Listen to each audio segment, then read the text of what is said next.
നമ്മുടെ പറക്കന്തളിയിലെ മണവാളിനെ കുറിച്ച് എന്തെങ്കിലും പറയാൻ പറ്റും? അത് ശരിക്കും പറഞ്ഞാൽ നമുക്ക് അതിൻ്റെ മൈലേജ് കിട്ടിയ പടം എന്നല്ല അതിനെ പറയാം.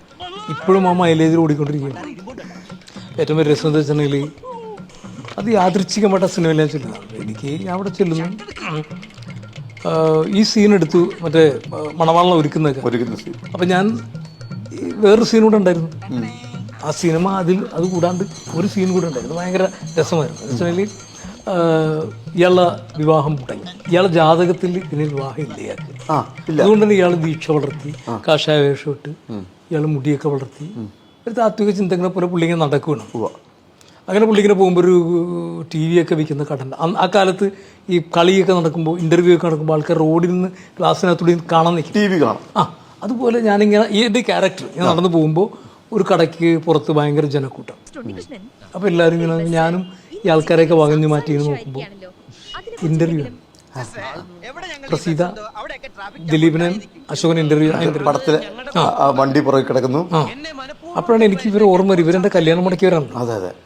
ഞാൻ ഇവരോട് ചോദിക്കുന്നു, ഇതെവിടെ ഇൻ്റർവ്യൂ? ചേട്ടാ ഇത് ലൈവാണത്, ഇവർ ഹൈക്കോടതിൻ്റെ അടുത്തുണ്ട്. ഇവർ നെക്സ്റ്റ് കട്ട് എന്ന് പറഞ്ഞാൽ 3-4 കാറുകളിൽ 10-20 ഗുണ്ടകൾ ആയുധങ്ങളൊക്കെ ആയിട്ട് ഇങ്ങനെ കാറിങ്ങനെ ബാക്ക്ഗ്രൗണ്ടിൽ വരുന്നു. ഫോർഗ്രൗണ്ടിൽ ദിലീപും അശോകനും നിൽക്കുന്നു.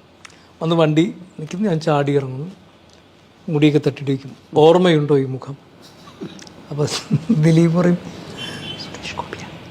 ഉടനെ അശോകൻ പറയും ഇത്ര ഉള്ളവനാ സുരേഷ് ഗോപി എന്നും പറഞ്ഞുകൊണ്ട് ഞാൻ അടുത്തേക്കലും അറിയില്ല അല്ലേ, പണ്ട് നീ എൻ്റെ ഒരു കല്യാണം മുടക്കിയിട്ടുണ്ട് നിങ്ങൾ രണ്ടുകൂടി ചേർന്നിട്ട്. അതുകൊണ്ട് എടാ അന്ന് ഞാൻ വെറുതെ കൊടുത്തിടാ, എന്നെങ്കിലും ഈ താടി വടിക്കുകയാണെങ്കിൽ നിന്നെ കൊണ്ടൊക്കെ വടിപ്പിക്കണം.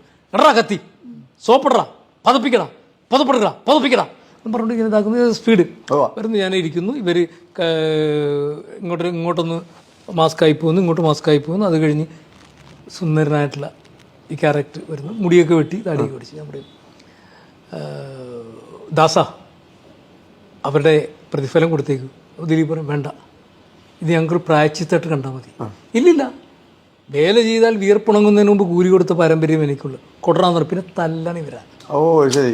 ഇവരെ തല്ലി ചതച്ച് താഴെ ഇട്ടിട്ട് ഞാനൊരു ഹൈ സ്പീഡിലിങ്ങനെ ഭയങ്കര ഇതിലിങ്ങനെ നടന്നിങ്ങനെ പോയിട്ട് നേരെ ഒരു പോസ്റ്റിലടിച്ച് തിരിച്ച് ഇവരുടെ ഇടയിലൊന്ന് വീഴും. അപ്പോൾ ദിലീപിക്കും ചേട്ടൻ പോയില്ലേ. ഇതാണ് ഈ ഒരു ക്യാരക്ടർ